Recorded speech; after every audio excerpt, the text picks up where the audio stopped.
அந்த ஏழைகளுக்காக திரு அண்ணாமலை அவர்கள் கட்டக்கூடிய அந்த வீட்டின் விலை 9 கோடி ரூபாய். ஒரு வீடு. என்னப்பா 9 கோடி எங்க போறது? ஒரு வீடு 9 கோடி ரூபாய்ப்பா. அது மட்டும் இல்ல 9 கோடி ரூபாயா ஏழைகளுக்கு வீடு கட்டி தருவாங்க ஒரு வீட்டுக்கு. ஆமாம்மா, ஒரு வீடு 9 கோடி. சார் கரெக்டாக பாருங்க, இது மத்திய அரசு ஸ்கீம் எதுவும் எந்த ஸ்கீம் அப்ளை பண்ணல. மத்திய அரசு 9 கோடியில் வீடு கட்டுறதுலாம் ஸ்கீம்லாம் வச்சுருக்கல. 9 கோடி சரியா? மொத்தம் இந்த வீட்டோட டோட்டல் காஸ்ட் ஃபஸ்ட்டு மொத்தம் எவ்வளோன்னா, இந்த வீடு பெங்களூரிலிருந்து ஒரு 2 மணி நேர பயணம் செய்யக்கூடிய தொலைவில் இருக்கிறது.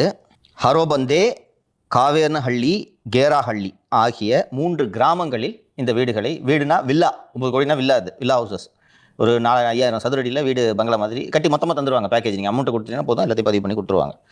கட்டுகிறார். மொத்தம் வந்து இந்த ஹரோபண்டேயில் 147 வில்லா, காவர்னஹள்ளியில் 57 வில்லா, கேரஹள்ளியில் 42 வில்லா. மொத்தம் ஒரு வீடு 1 கோடின்னு வச்சா 2,214 கோடி ரூபாய் மொத்தம் இந்த LM14 LLPயோட டோட்டல் ப்ராஜெக்ட் காஸ்ட்டு. இல்லை ஃபஸ்ட்டு எந்த ஏழை 1 கோடிக்கு வீடு வாங்குறியா? 9 கம்மியாக ஒத்த வீடு கிடையாதுங்க. 1 கோடின்னு இருக்கு, அசிங்கப்படுத்துறியா? மலேடா அண்ணாமலை.